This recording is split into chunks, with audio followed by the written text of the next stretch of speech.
The fight between Achilles and the river Scamander. The gods fight among themselves. Achilles drives the Trojans within their gates. Now when they came to the ford of the full-flowing river Xanthius, begotten of immortal Jove, Achilles cut their forces in two. One half he chased over the plain towards the city by the same way that the Achaeans had taken when flying panic-stricken on the preceding day, with Hector in full triumph.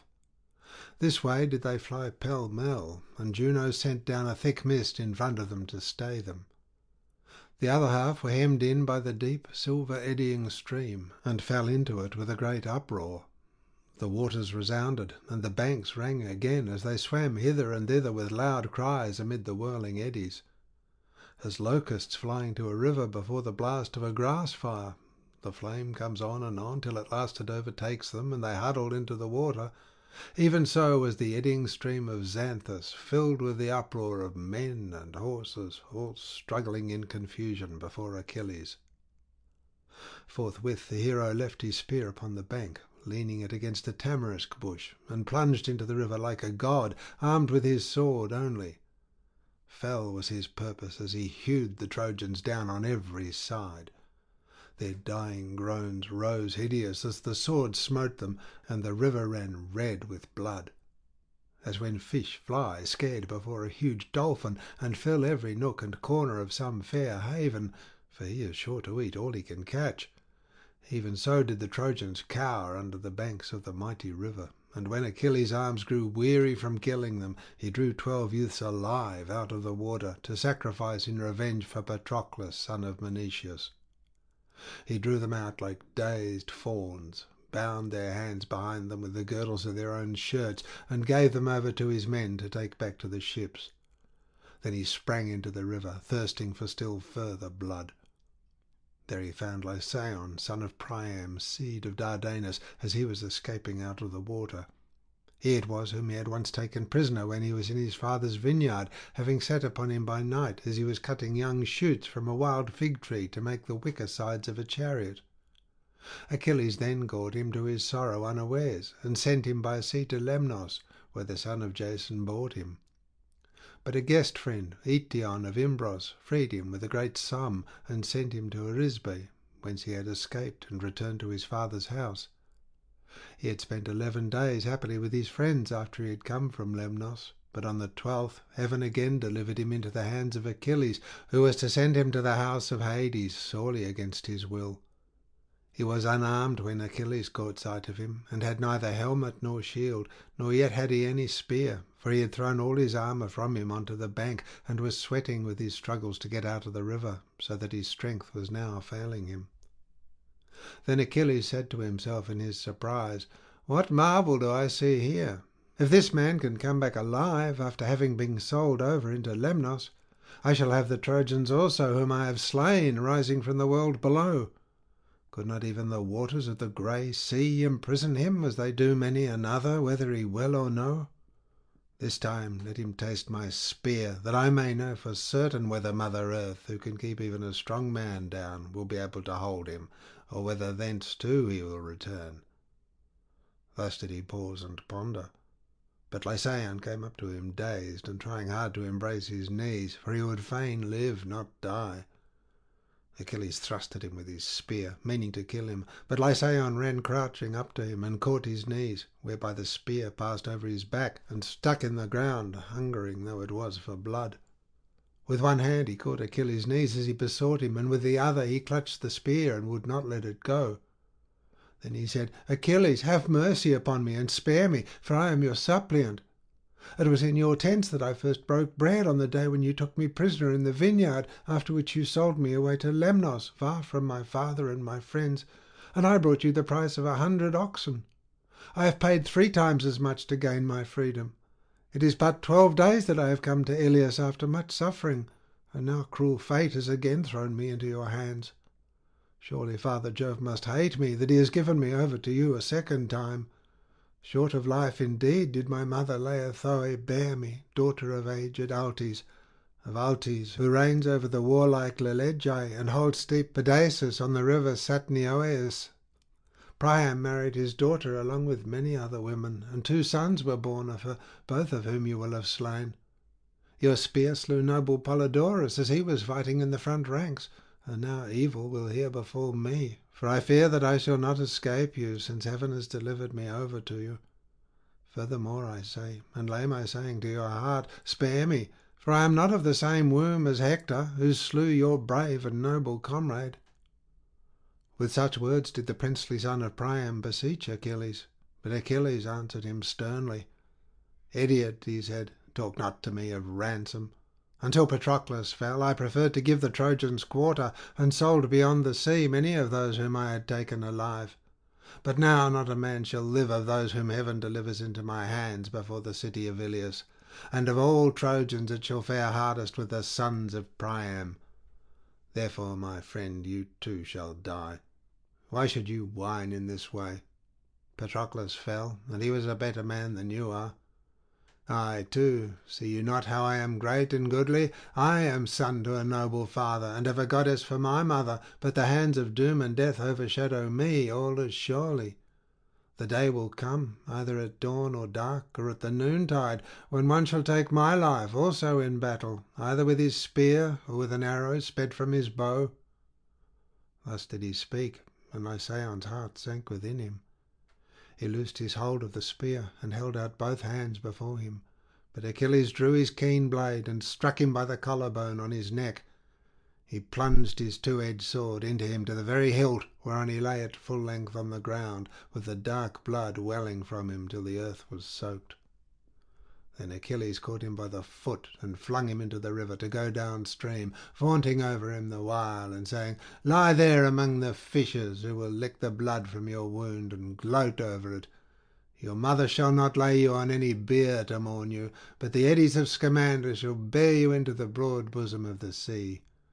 There shall the fishes feed on the fat of Lysaon as they dart under the dark ripple of the waters. So perish all of you till we reach the citadel of strong Ilias, you in flight and I following after to destroy you. The river with its broad silver stream shall serve you in no stead, for all the bulls you offered him and all the horses that you flung living into his waters. None the less miserably shall you perish till there is not a man of you but is paid in full for the death of Patroclus and the havoc you wrought among the Achaeans whom you have slain while I held aloof from battle."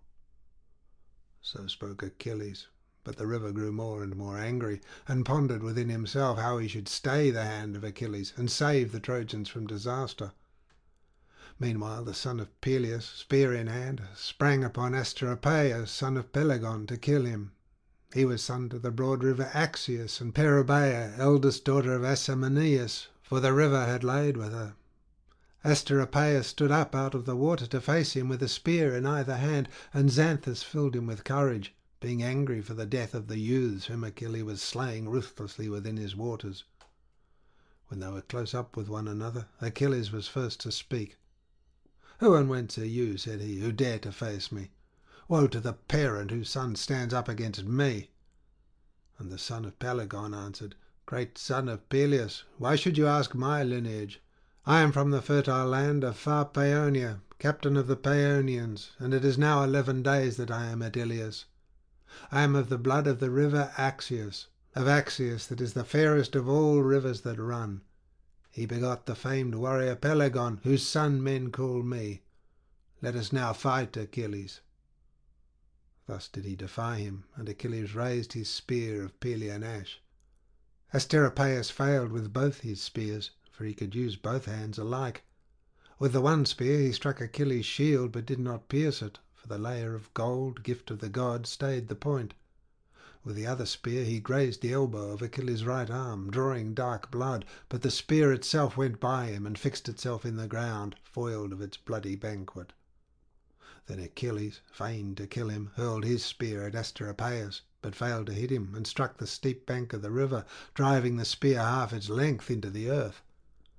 The son of Peleus then drew his sword and sprang furiously upon him. Asteropaeus vainly tried to draw Achilles' spear out of the bank by main force.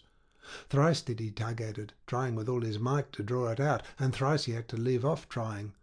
The fourth time he tried to bend and break it, but ere he could do so, Achilles smote him with his sword and killed him. He struck him in the belly near the navel, so that all his bowels came gushing out onto the ground, and the darkness of death came over him as he lay gasping. Then Achilles set his foot on his chest and spoiled him of his armour, vaunting over him and saying, "Lie there, begotten of a river though you be. It is hard for you to strive with the offspring of Saturn's son. You declare yourself sprung from the blood of a broad river, but I am of the seed of mighty Jove. My father is Peleus, son of Asus, ruler over the many Myrmidons, and Asus was the son of Jove. Therefore, as Jove is mightier than any river that flows into the sea, so are his children stronger than those of any river whatsoever. Moreover, you have a great river hard by, if he can be of any use to you, but there is no fighting against Jove, the son of Saturn, with whom not even King Achelous can compare, nor the mighty stream of deep-flowing Oceanus, from whom all rivers and seas, with all springs and deep wells, proceed. Even Oceanus fears the lightnings of great Jove, and his thunder that comes crashing out of heaven." With this he drew his bronze spear out of the bank, and now that he had killed Asteropaeus, he let him lie where he was on the sand, with the dark water flowing over him, and the eels and fishes busy nibbling and gnawing the fat that was about his kidneys. Then he went in chase of the Paeonians, who were flying along the bank of the river in panic when they saw their leader slain by the hands of the son of Peleus. Therein he slew Thessalocus, Mydon, Estepylus, Mnesus, Thracius, Aeneas, and Ophelestes, and he would have slain yet others, had not the river in anger taken human form and spoken to him from out of the deep waters, saying, "Achilles, if you exceed all in strength, so do you also in wickedness, for the gods are ever with you to protect you. If then the son of Saturn has vouchsafed it to you to destroy all the Trojans, at any rate drive them out of my stream, and do your grim work on land. My fair waters are now filled with corpses, nor can I find any channel by which I may pour myself into the sea, for I am choked with dead, and yet you go on mercilessly slaying. I am in despair, therefore, O captain of your host, trouble me no further." Achilles answered, "So be it, Scamander," Jove descended. "But I will never cease dealing out death among the Trojans till I have pent them up in their city and made trial of Hector face to face, that I may learn whether he is to vanquish me or I him." As he spoke, he set upon the Trojans with a fury like that of the gods. But the river said to Apollo, "Surely, son of Jove, lord of the silver bow, you are not obeying the commands of Jove, who charged you straitly that you should stand by the Trojans and defend them till twilight fades and darkness is over the earth." Meanwhile Achilles sprang from the bank into mid-stream, whereon the river raised a high wave and attacked him. He swelled his stream into a torrent and swept away the many dead whom Achilles had slain and left within his waters. These he cast out onto the land, bellowing like a bull the while, but the living he saved alive, hiding them in his mighty eddies.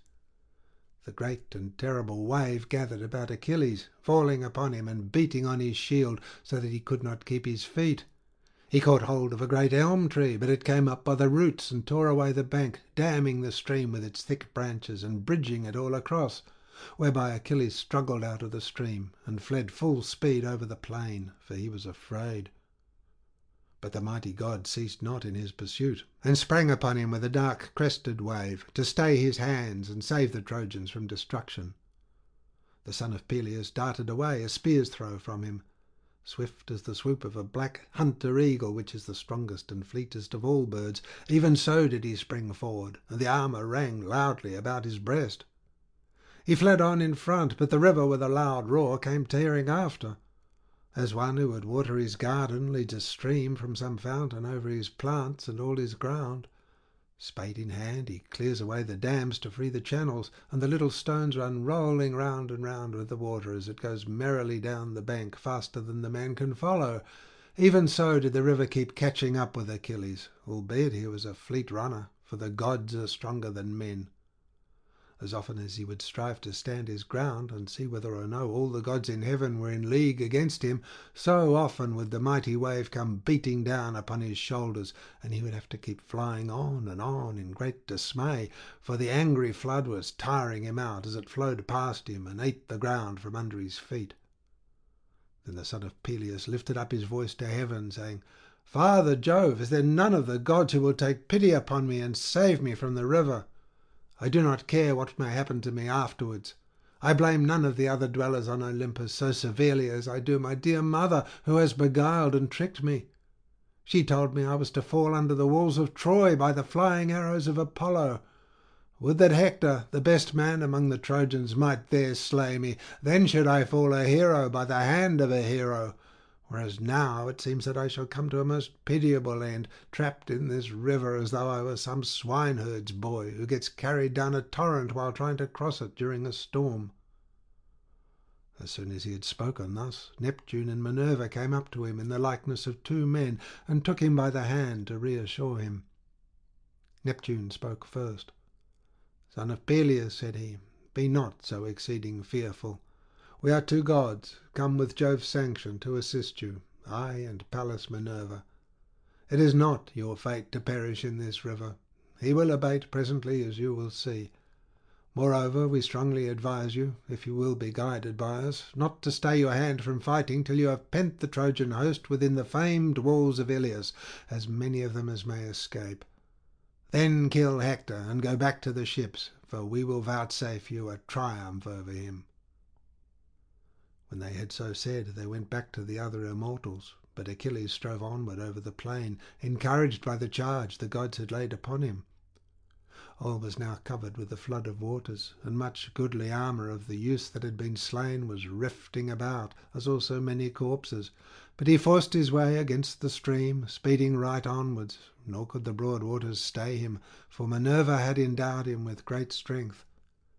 Nevertheless, Scamander did not slacken in his pursuit, but was still more furious with the son of Peleus. He lifted his waters into a high crest, and cried aloud to Simois, saying, "Dear brother, let the two of us unite to save this man, or he will sack the mighty city of King Priam, and the Trojans will not hold out against him. Help me at once. Fill your streams with water from their sources. Rouse all your torrents to a fury. Raise your waves on high, and let snags and stones come thundering down, that we may make an end of this savage creature who is now lording it as though it were a god. Nothing shall serve him longer, not strength, nor comeliness, nor his fine armour, which forsooth shall soon be lying low in the deep waters, covered over with mud. I will wrap him in sand, and pour tons of shingle round him, so that the Achaeans shall not know how to gather his bones for the silt in which I shall have hidden him, and when they celebrate his funeral they need build no barrow." On this he upraised his tumultuous flood high against Achilles, seething as it was with foam and blood and the bodies of the dead.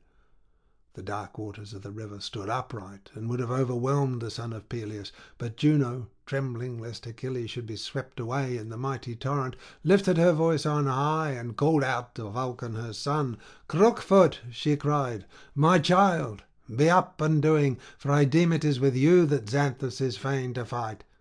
Help us at once, kindle a fierce fire. I will then bring up the west and the white south wind in a mighty hurricane from the sea, that shall bear the flames against the heads and armour of the Trojans, and consume them, while you go along the banks of Xanthus, burning his trees and wrapping him round with fire. Let him not turn you back, neither by fair words nor foul, and slacken not till I shout and tell you. Then you may stay your flames." On this Vulcan kindled a fierce fire, which broke out first upon the plain, and burned the many dead whom Achilles had killed, and whose bodies were lying about in great numbers. By this means the plain was dried, and the flood stayed. As the north wind, blowing on an orchard that has been sodden with autumn rain, soon dries it, and the heart of the owner is glad, even so the whole plain was dried, and the dead bodies were consumed. Then he turned tongues of fire onto the river. He burned the elms, the willows, and the tamarisks, the lotus also, with the rushes and marshy herbage that grew abundantly by the banks of the river. The eels and fishes that go darting about everywhere in the water, these too were sorely harassed by the flames that cunning Vulcan had kindled, and the river himself was scalded, so that he spoke, saying, "Vulcan, there is no god can hold his own against you. I cannot fight you when you flare out your flames in this way. Strive with me no longer. Let Achilles drive the Trojans out of their city immediately. What have I to do with quarrelling and helping people?" He was boiling as he spoke, and all his waters were seething, as a cauldron upon a large fire boils when it is melting the lard of some fatted hog, and the lard keeps bubbling up all over when the dry faggots blaze under it. Even so were the goodly waters of Xanthus heated with the fire till they were boiling. He could flow no longer, but stayed his stream, so afflicted was he by the blasts of fire which cunning Vulcan had raised. Then he prayed to Juno, and besought her, saying, "Juno, why should your son vex my stream with such a special fury? I am not so much to blame as all the others are who have been helping the Trojans. I will leave off, since you so desire it, and let your son leave off also. Furthermore, I swear never again will I do anything to save the Trojans from destruction, not even when all Troy is burning in the flames which the Achaeans will kindle." As soon as Juno heard this, she said to her son Vulcan, "Son Vulcan, now hold your flames. We ought not to use such violence against a god for the sake of mortals." When she had thus spoken, Vulcan quenched his flames, and the river went back once more into his own fair bed. Xanthus was now beaten, so these two left off fighting, for Juno stayed them, though she was still angry. But a furious quarrel broke out among the other gods, for they were of divided counsels. They fell on one another with a mighty uproar. Earth groaned, and the spacious firmament rang out as with a blare of trumpets. Jove heard as he was sitting on Olympus, and laughed for joy when he saw the gods coming to blows among themselves. They were not long about beginning, and Mars, piercer of shields, opened the battle. Sword in hand, he sprang at once upon Minerva, and reviled her. "Why, vixen," said he, "have you again set the gods by the ears in the pride and haughtiness of your heart?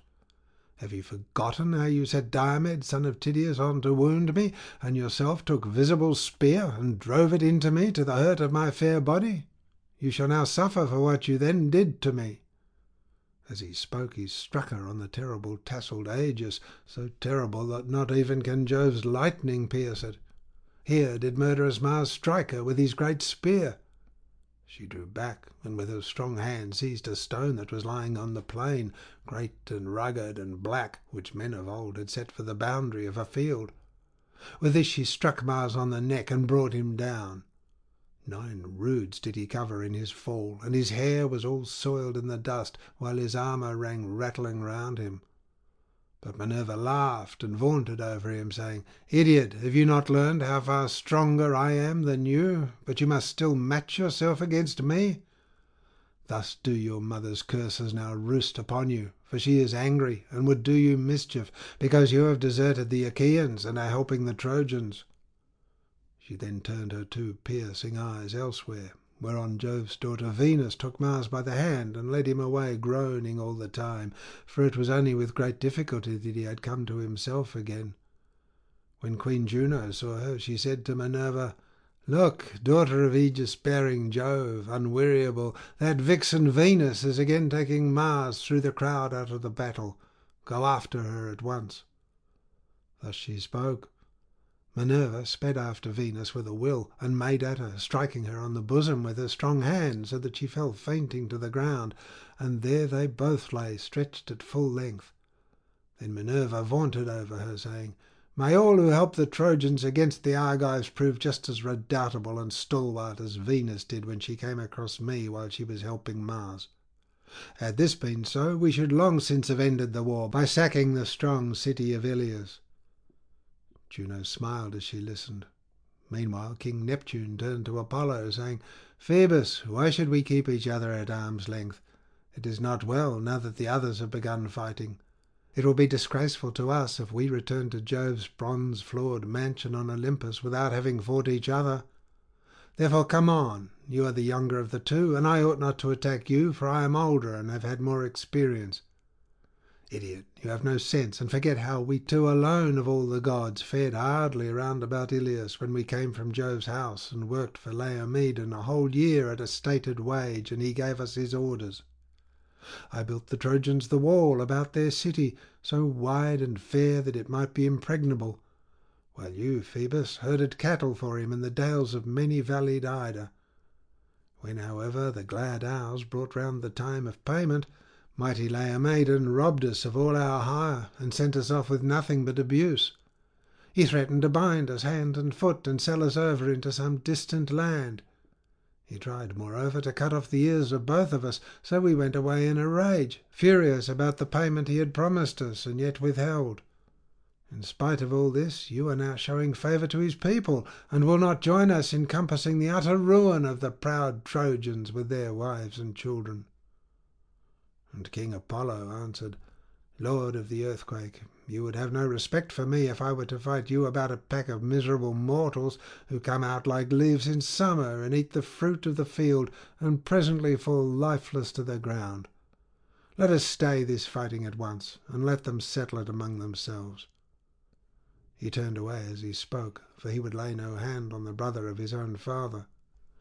But his sister, the huntress Diana, patroness of wild beasts, was very angry with him, and said, "So you would fly, Far Darter, and hand victory over to Neptune, with a cheap vaunt to boot? Baby, why keep your bow thus idle? Never let me again hear you bragging in my father's house, as you have often done in the presence of the immortals, that you would stand up and fight with Neptune." Apollo made her no answer, but Jove's august queen was angry and upbraided her bitterly. "Bold vixen," she cried, "how dare you cross me thus? For all your bow, you will find it hard to hold your own against me. Jove made you as a lion among women, and lets you kill them whenever you choose. You will find it better to chase wild beasts and deer upon the mountains than to fight those who are stronger than you are. If you would try war, do so, and find out by pitting yourself against me how far stronger I am than you are." She caught both Diana's wrists with her left hand as she spoke, and with her right she took the bow from her shoulders, and laughed as she beat her with it about the ears, while Diana wriggled and writhed under her blows. Her swift arrows were shed upon the ground, and she fled weeping from under Juno's hand, as a dove that flies before a falcon to the cleft of some hollow rock, when it is her good fortune to escape. Even so did she fly weeping away, leaving her bow and arrows behind her. Then the slayer of Argus, guide and guardian, said to Leto, "Leto, I shall not fight you. It is ill to come to blows with any of Jove's wives. Therefore boast as you will among the immortals that you worsted me in fair fight." Leto then gathered up Diana's bow and arrows that had fallen about amid the whirling dust, and when she had got them she made all haste after her daughter. Diana had now reached Jove's bronze-floored mansion on Olympus, and sat herself down with many tears on the knees of her father, while her ambrosial raiment was quivering all about her. The son of Saturn drew her towards him, and laughing pleasantly the while, began to question her, saying, "Which of the heavenly beings, my dear child, has been treating you in this cruel manner, as though you had been misconducting yourself in the face of everybody?"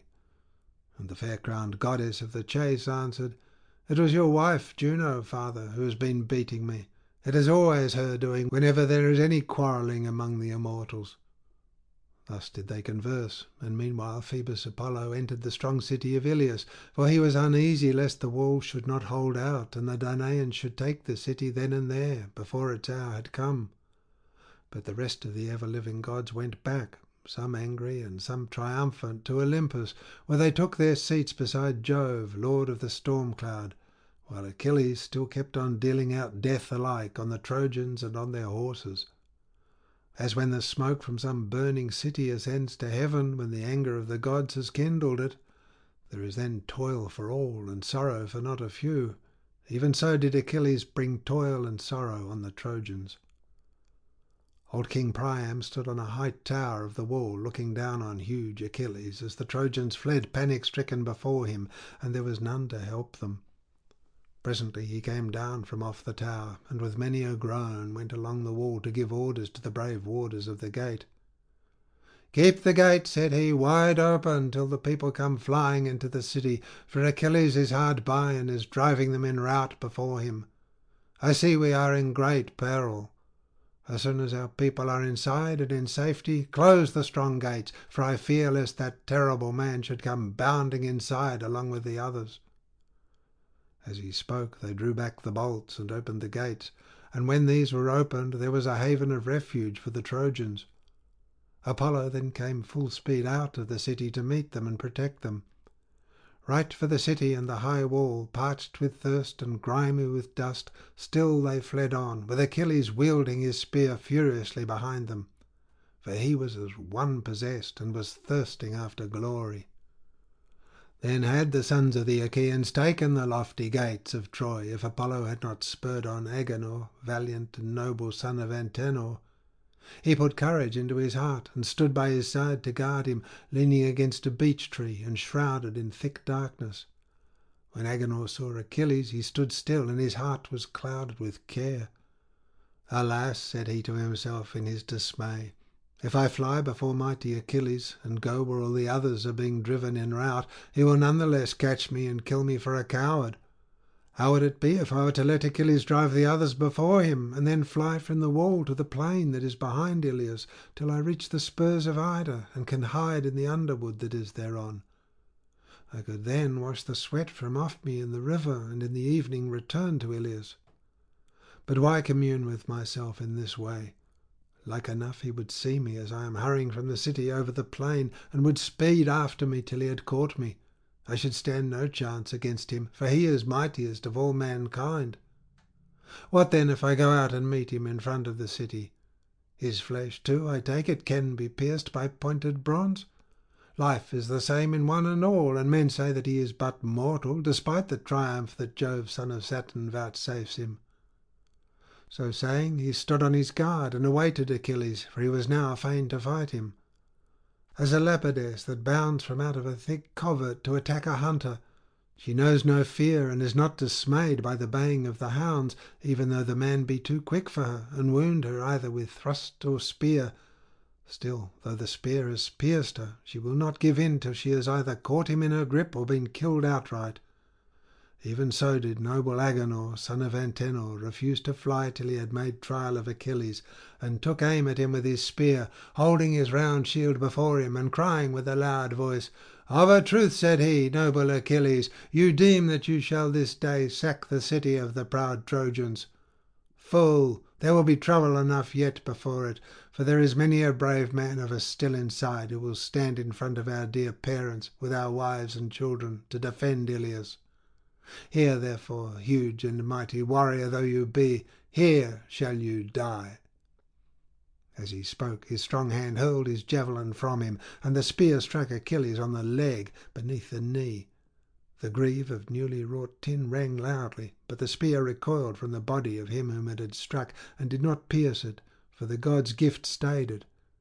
Achilles in his turn attacked noble Agenor, but Apollo would not vouchsafe him glory, for he snatched Agenor away and hid him in a thick mist, sending him out of the battle unmolested. Then he craftily drew the son of Peleus away from going after the host, for he put on the semblance of Agenor and stood in front of Achilles, who ran towards him to give chase, and pursued him over the cornlands of the plain, turning him towards the deep waters of the river Scamander. Apollo ran but a little way before him, and beguiled Achilles by making him think all the time that he was on the point of overtaking him. Meanwhile the rabble of routed Trojans was thankful to crowd within the city till their numbers thronged it. No longer did they dare wait for one another outside the city walls, to learn who had escaped and who were fallen in fight, but all whose feet and knees could still carry them poured pell-mell into the town. The death of Hector. Thus the Trojans in the city, scared like fawns, wiped the sweat from off them, and drank to quench their thirst, leaning against the goodly battlements, while the Achaeans with their shields laid upon their shoulders drew close up to the walls. But stern fate bade Hector stay where he was before Ilias and the Scaean gates. Then Phoebus Apollo spoke to the son of Peleus, saying, "Why, son of Peleus, do you, who are but a man, give chase to me who am immortal? Have you not yet found out that it is a god whom you pursue so furiously? You did not harass the Trojans whom you had routed, and now they are within their walls, while you have been decoyed hither away from them. Me you cannot kill, for death can take no hold upon me." Achilles was greatly angered, and said, "You have balked me, Far Darter, most malicious of all gods, and have drawn me away from the wall, where many another man would have bitten the dust ere he got within Ilias. You have robbed me of great glory, and have saved the Trojans, at no risk to yourself, for you have nothing to fear. But I would indeed have my revenge if it were in my power to do so." On this, with fell intent, he made towards the city, and as the winning horse in a chariot race strains every nerve when he is flying over the plain, even so fast and furiously did the limbs of Achilles bear him onwards.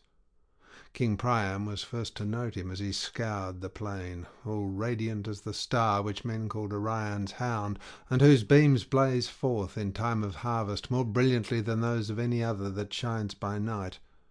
Brightest of them although he be, yet he bodes ill for mortals, for he brings fire and fever in his train. Even so did Achilles' armour gleam on his breast as he sped onwards. Priam raised a cry and beat his head with his hands as he lifted them up, and shouted out to his dear son, imploring him to return. But Hector still stayed before the gates, for his heart was set upon doing battle with Achilles. The old man reached out his arms towards him, and bade him for pity's sake come within the walls. "Hector," he cried, "my son, stay not to face this man alone and unsupported, or you will meet death at the hands of the son of Peleus, for he is mightier than you. Monster that he is, would indeed that the gods loved him no better than I do, for so dogs and vultures would soon devour him as he lay stretched on earth, and a load of grief would be lifted from my heart, for many a brave son has he reft from me, either by killing them or selling them away in the islands that are beyond the sea. Even now I miss 2 sons from among the Trojans who have thronged within the city, Lycaon and Polydorus, whom Laerthoe, peeress among women, bore me. Should they be still alive and in the hands of the Achaeans, we will ransom them with gold and bronze, of which we have store, for the old man Ultes endowed his daughter richly. But if they are already dead and in the house of Hades, sorrow will it be to us too who were their parents, albeit the grief of others will be more short-lived, unless you too perish at the hands of Achilles. Come then, my son, within the city, to be the guardian of Trojan men and Trojan women, or you will both lose your own life and afford a mighty triumph to the son of Peleus. Have pity also on your unhappy father, while life yet remains to him, on me, whom the son of Saturn will destroy by a terrible doom on the threshold of old age, after I have seen my sons slain and my daughters haled away as captives, my bridal chambers pillaged, my little children dashed to earth amid the rage of battle, and my sons' wives dragged away by the cruel hands of the Achaeans. In the end fierce hounds will tear me in pieces at my own gates, after someone has beaten the life out of my body with sword or spear hounds that I myself reared and fed at my own table to guard my gates, but who would yet lap my blood, and then lie all distraught at my doors. When a young man falls by the sword in battle, he may lie where he is, and there is nothing unseemly. Let what will be seen, all is honourable in death. But when an old man is slain, there is nothing in this world more pitiable than that the dog should defile his grey hair and beard, and all that men hide for shame." The old man tore his grey hair as he spoke, but he moved not the heart of Hector. His mother hard by wept and moaned aloud as she bared her bosom and pointed to the breast which had suckled him. "Hector," she cried, weeping bitterly the while, "Hector, my son, spurn not this breast, but have pity upon me too. If I have ever given you comfort from my own bosom, think on it now, dear son, and come within the wall to protect us from this man. Stand not without to meet him. Should the wretch kill you, neither I nor your richly dowered wife shall ever weep, dear offshoot of myself, over the bed on which you lie, for dogs will devour you at the ships of the Achaeans." Thus did the 2 with many tears implore their son, but they moved not the heart of Hector, and he stood his ground, awaiting huge Achilles as he drew nearer towards him. As a serpent in its den upon the mountains, full fed with deadly poisons, waits for the approach of man, he is filled with fury, and his eyes glare terribly as he goes writhing round his den, even so Hector leant his shield against a tower that jutted out from the wall, and stood where he was, undaunted. "Alas," he said to himself in the heaviness of his heart, "if I go within the gates, Polydamas will be the first to heap reproach upon me, for it was he that urged me to lead the Trojans back to the city on that awful night when Achilles again came forth against us. I would not listen, but it would have been indeed better if I had done so. Now that my folly has destroyed the host, I dare not look Trojan men and Trojan women in the face, lest a worse man should say, Hector has ruined us by his self-confidence. Surely it would be better for me to return after having fought Achilles and slain him, or to die gloriously here before the city. What again if I were to lay down my shield and helmet, lean my spear against the wall, and go straight up to noble Achilles? What if I were to promise to give up Helen, who was the fountainhead of all this war, and all the treasure that Alexandrus brought with him in his ships to Troy? Ay, and to let the Achaeans divide the half of everything that the city contains among themselves. I might make the Trojans, by the mouths of their princes, take a solemn oath that they would hide nothing, but would divide into 2 shares all that is within the city. But why argue with myself in this way? Were I to go up to him, he would show me no kind of mercy. He would kill me then and there, as easily as though I were a woman, when I had off my armour. There is no parleying with him from some rock or oak tree, as young men and maidens prattle with one another. Better fight him at once, and learn to which of us Jove will vouchsafe victory. Thus did he stand and ponder, but Achilles came up to him, as it were Mars himself, plumed lord of battle. From his right shoulder he brandished his terrible spear of Pelian ash, and the bronze gleamed around him like flashing fire or the rays of the rising sun. Fear fell upon Hector as he beheld him, and he dared not stay longer where he was, but fled in dismay from before the gates, while Achilles darted after him at his utmost speed. As a mountain falcon, swiftest of all birds, swoops down upon some cowering dove, the dove flies before him, but the falcon, with a shrill scream, follows close after, resolved to have her. Even so did Achilles make straight for Hector with all his might, while Hector fled under the Trojan wall as fast as his limbs could take him. On they flew along the waggon road that ran hard by under the wall, past the lookout station, and past the weather-beaten wild fig-tree, till they came to 2 fair springs which feed the river Scamander. One of these 2 springs is warm, and steam rises from it as smoke from a burning fire, but the other, even in summer, is as cold as hail or snow, or the ice that forms on water. Here, hard by the springs, are the goodly washing troughs of stone, where, in the time of peace, before the coming of the Achaeans, the wives and fair daughters of the Trojans used to wash their clothes. Past these did they fly, the one in front, and the other giving chase behind him.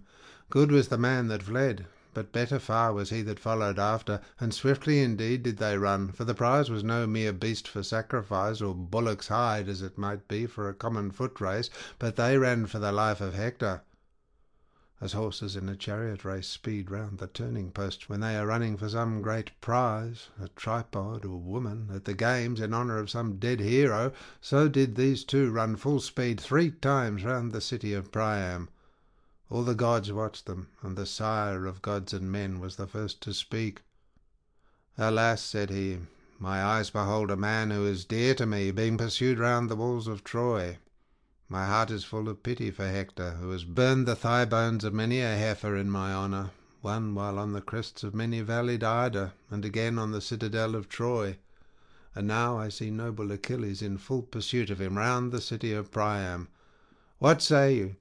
Consider among yourselves, and decide whether we shall now save him, or let him fall, valiant though he be, before Achilles, son of Peleus. Then Minerva said, Father, wielder of the lightning, lord of cloud and storm, what mean you? Would you pluck this mortal, whose doom has long been decreed, out of the jaws of death? Do as you will, but we others shall not be of a mind with you. And Jove answered, My child, Trito-born, take heart. I did not speak in full earnest, and I will let you have your way. Do without let or hindrance as you are minded. Thus did he urge Minerva, who was already eager, and down she darted from the topmost summits of Olympus. Achilles was still in full pursuit of Hector, as a hound chasing a fawn which he has started from its covert on the mountains, and hunts through glade and thicket. The fawn may try to elude him by crouching under cover of a bush, but he will send her out and follow her up until he gets her. Even so, there was no escape for Hector from the fleet son of Peleus. Whenever he made a set to get near the Dardanian gates and under the walls, that his people might help him by showering down weapons from above, Achilles would gain on him and head him back towards the plain, keeping himself always on the city side. as a man in a dream who fails to lay hands upon another whom he is pursuing. The one cannot escape, nor the other overtake. Even so, neither could Achilles come up with Hector, nor Hector break away from Achilles. Nevertheless, he might even yet have escaped death, had not the time come when Apollo, who thus far had sustained his strength and nerved his running, was now no longer to stay by him. Achilles made signs to the Achaean host, and shook his head to show that no man was to aim a dart at Hector, lest another might win the glory of having hit him, and he himself come in second. Then, at last, as they were nearing the fountains for the fourth time, the father of all balanced his golden scales, and placed a doom in each of them, one for Achilles and the other for Hector. As he held the scales by the middle, the doom of Hector fell down deep into the house of Hades, and then Phoebus Apollo left him. Therein Minerva went close up to the son of Peleus, and said, "Noble Achilles, favoured of heaven, we too shall surely take back to the ships a triumph for the Achaeans by slaying Hector for all his lust of battle. Do what Apollo may as he lies grovelling before his father, aegis-bearing Jove, Hector cannot escape us longer. Stay here and take breath, while I go up to him and persuade him to make a stand and fight you." Thus spoke Minerva. Achilles obeyed her gladly, and stood still, leaning on his bronze-pointed ashen spear, while Minerva left him and went after Hector in the form and with the voice of Deiphobus. She came close up to him and said, "Dear brother, I see you are hard pressed by Achilles, who is chasing you at full speed round the city of Priam. Let us await his onset, and stand on our defence." And Hector answered, "Deiphobus, you have always been dearest to me of all my brothers, children of Hecuba and Priam, but henceforth I shall rate you yet more highly, inasmuch as you have ventured outside the wall for my sake, when all the others remained inside." Then Minerva said, "Dear brother, my father and mother went down on their knees and implored me, as did all my comrades, to remain inside, so great a fear has fallen upon them all. But I was in an agony of grief when I beheld you. Now, therefore, let us too make a stand and fight, and let there be no keeping our spears in reserve, that we may learn whether Achilles shall kill us and bear off our spoils to the ships, or whether he shall fall before you." Thus did Minerva inveigle him by her cunning, and when the two were now close to one another, great Hector was first to speak. "I will no longer fly you, son of Peleus," said he, "as I have been doing hitherto. 3 times have I fled round the mighty city of Priam, without daring to withstand you. But now let me either slay or be slain, for I am in the mind to face you. Let us then give pledges to one another by our gods, who are the fittest witnesses and guardians of all covenants. Let it be agreed between us that if Jove vouchsafes me the longer stay, and I take your life, I am not to treat your dead body in any unseemly fashion. But when I have stripped you of your armour, I am to give up your body to the Achaeans. And do you likewise." Achilles glared at him and answered, "Fool, prate not to me about covenants. There can be no covenants between men and lions. Wolves and lambs can never be of one mind, but hate each other out and out all through. Therefore there can be no understanding between you and me, nor may there be any covenants between us, till one or other shall fall and glut grim Mars with his life's blood. Put forth all your strength. You have need now to prove yourself indeed a bold soldier and man of war. You have no more chance, and Pallas Minerva will forthwith vanquish you by my spear. You shall now pay me in full for the grief you have caused me on account of my comrades whom you have killed in battle." He poised his spear as he spoke, and hurled it. Hector saw it coming and avoided it. He watched it, and crouched down so that it flew over his head and stuck in the ground beyond.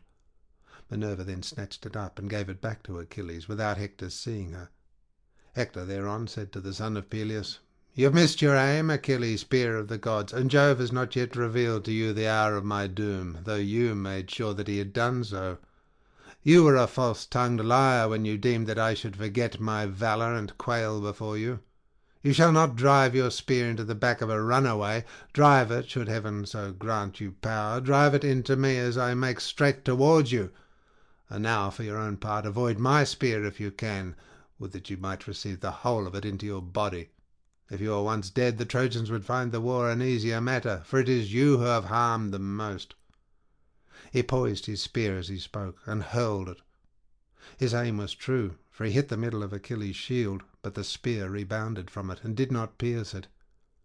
Hector was angry when he saw that the weapon had sped from his hand in vain, and stood there in dismay, for he had no second spear.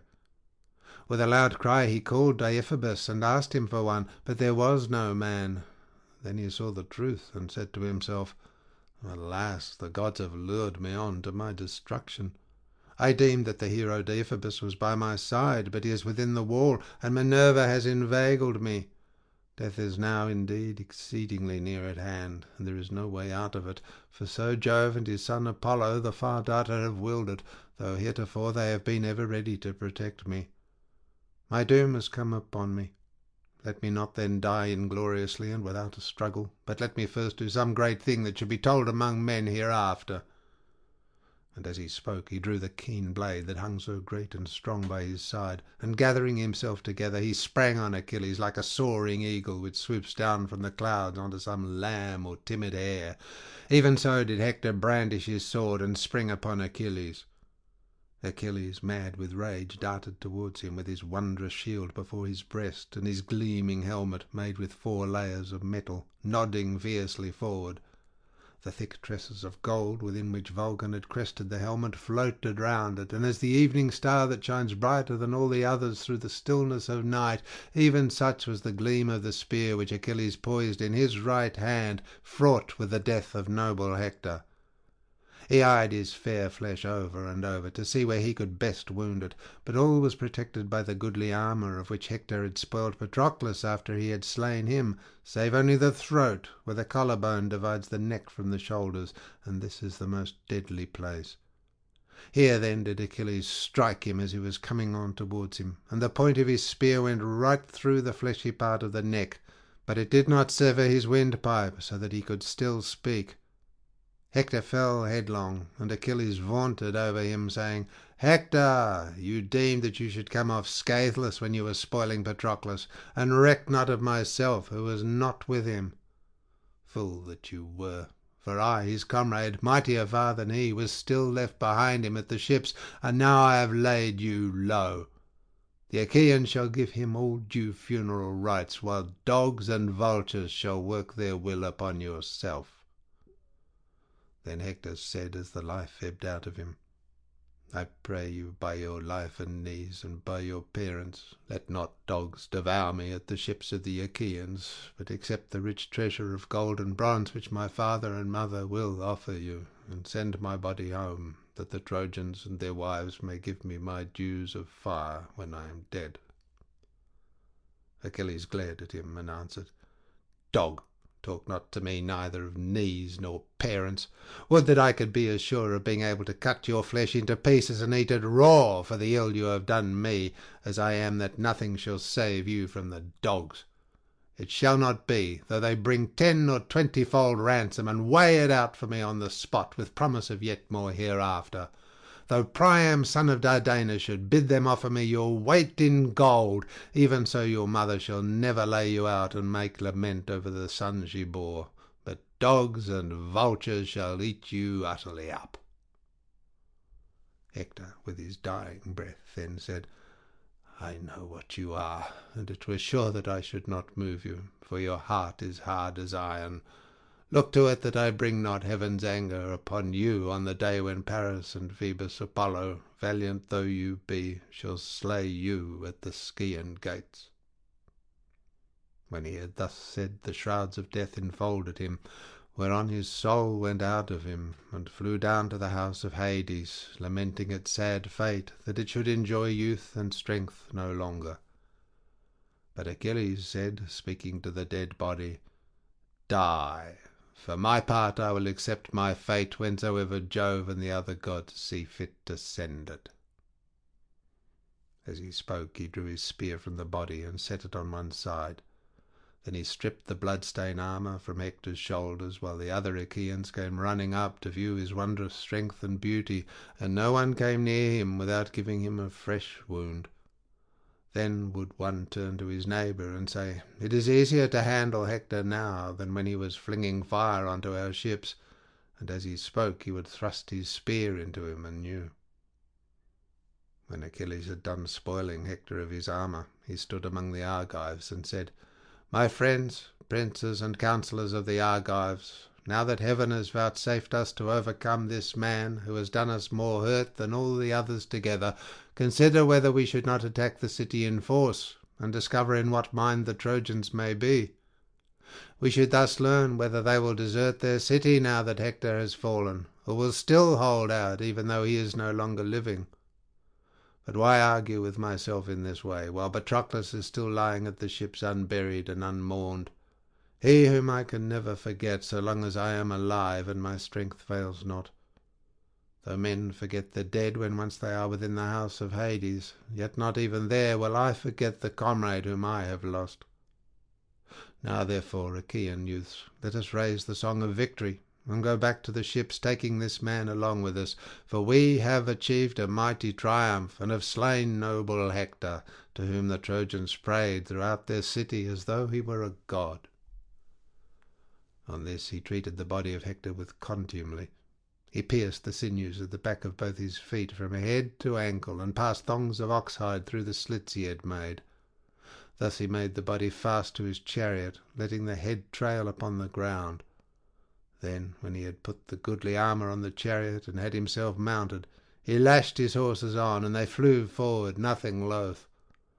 The dust rose from Hector as he was being dragged along. His dark hair flew all abroad, and his head, once so comely, was laid low on earth, for Jove had now delivered him into the hands of his foe to do him outrage in his own land. Thus was the head of Hector being dishonoured in the dust. His mother tore her hair and flung her veil from her with a loud cry as she looked upon her son. His father made piteous moan, and throughout the city the people fell to weeping and wailing. It was as though the whole of frowning Ilias was being besmirched with fire. Hardly could the people hold Priam back in his hot haste to rush without the gates of the city. He grovelled in the mire and besought them, calling each of them by his name. "Let be, my friends," he cried, "and with all your sorrow suffer me to go single-handed to the ships of the Achaeans. Let me beseech this cruel and terrible man, if maybe he will respect the feeling of his fellow men and have compassion on my old age. His own father is even such another as myself, Peleus, who bred him and reared him to be the bane of us Trojans, and of myself more than of all others. Many a son of mine has he slain in the flower of his youth, and yet, grieve for these as I may, I do so for one, Hector, more than for them all, and the bitterness of my sorrow will bring me down to the house of Hades. Would that he had died in my arms, for so both his ill-starred mother who bore him and myself should have had the comfort of weeping and mourning over him." Thus did he speak with many tears, and all the people of the city joined in his lament. Hecuba then raised the cry of wailing among the Trojans. "Alas, my son," she cried, "what have I left to live for now that you are no more? Night and day did I glory on you throughout the city, for you were a tower of strength to all in Troy, and both men and women alike hailed you as a god. So long as you lived you were their pride, and now death and destruction have fallen upon you." Hector's wife had as yet heard nothing, for no one had come to tell her that her husband had remained without the gates. She was at her loom in an inner part of the house, weaving a double purple web and embroidering it with many flowers. She told her maids to set a large tripod on the fire so as to have a warm bath ready for Hector when he came out of battle. Poor woman, she knew not that he was now beyond the reach of baths, and that Minerva had laid him low by the hands of Achilles. She heard the cry coming as from the wall, and trembled in every limb. The shuttle fell from her hands, and again she spoke to her waiting women. "Two of you," she said, "come with me that I may learn what it is that has befallen. I heard the voice of my husband's honoured mother. My own heart beats as though it would come into my mouth, and my limbs refuse to carry me. Some great misfortune for Priam's children must be at hand. May I never live to hear it, but I greatly fear that Achilles has cut off the retreat of brave Hector, and has chased him on to the plain where he was single-handed. I fear he may have put an end to the reckless daring which possessed my husband, who would never remain within the body of his men, but would dash on far in front, foremost of them all in valour." Her heart beat fast, and as she spoke she flew from the house like a maniac, with her wailing women following after. When she reached the battlements and the crowd of people, she stood looking out upon the wall, and saw Hector being borne away in front of the city, the horses dragging him without heed or care over the ground towards the ships of the Achaeans. Her eyes were then shrouded as with the darkness of night, and she fell fainting backwards. She tore the attiring from her head and flung it from her, the frontlet and net with its plaited band, and the veil which golden Venus had given her on the day when Hector took her with him from the house of Eetion, after having given countless gifts of wooing for her sake. Her husband's sisters and the wives of his brothers crowded round her and supported her, for she was fain to die in her distraction. When she again presently breathed and came to herself, she sobbed and made lament among the Trojans, saying, "Woe is me, O Hector, woe indeed, that to share a common lot we were born, you at Troy in the house of Priam, and I at Thebes under the wooded mountain of Placus in the house of Eetion, who brought me up when I was a child. Ill-starred sire of an ill-starred daughter, would that he had never begotten me. You are now going into the house of Hades, under the secret places of the earth, and you leave me, a sorrowing widow, in your house. The child of whom you and I are the unhappy parents is as yet a mere infant. Now that you are gone, O Hector, you can do nothing for him, nor he for you. Even though he escape the horrors of this woeful war with the Achaeans, yet shall his life henceforth be one of labour and sorrow, for others will seize his lands. The day that robs a child of his parents severs him from his own kind. His head is bowed, his cheeks are wet with tears, and he will go about destitute among the friends of his father, plucking one by the cloak and another by the shirt. Some one or other of these may so far pity him as to hold the cup for a moment towards him and let him moisten his lips, but he must not drink enough to wet the roof of his mouth. Then one whose parents are alive will drive him from the table with blows and angry words. "Out with you," he will say, "you have no father here," and the child will go crying back to his widowed mother. He, Astyanax, who erstwhile would sit upon his father's knees and have none but the daintiest and choicest morsels set before him. When he had played till he was tired and went to sleep, he would lie in a bed in the arms of his nurse on a soft couch, knowing neither want nor care. Whereas now that he has lost his father, his lot will be full of hardship. He whom the Trojans name Astyanax, because you, O Hector, were the only defence of their gates and battlements. The wriggling, writhing worms will now eat you at the ships, far from your parents, when the dogs have glutted themselves upon you. You will lie naked, though in your house you have fine and goodly raiment made by hands of women. This will I now burn. It is of no use to you, for you can never again wear it, and thus will you have respect shown you by the Trojans, both men and women." In such wise did she cry aloud amid her tears, and the women joined in her lament.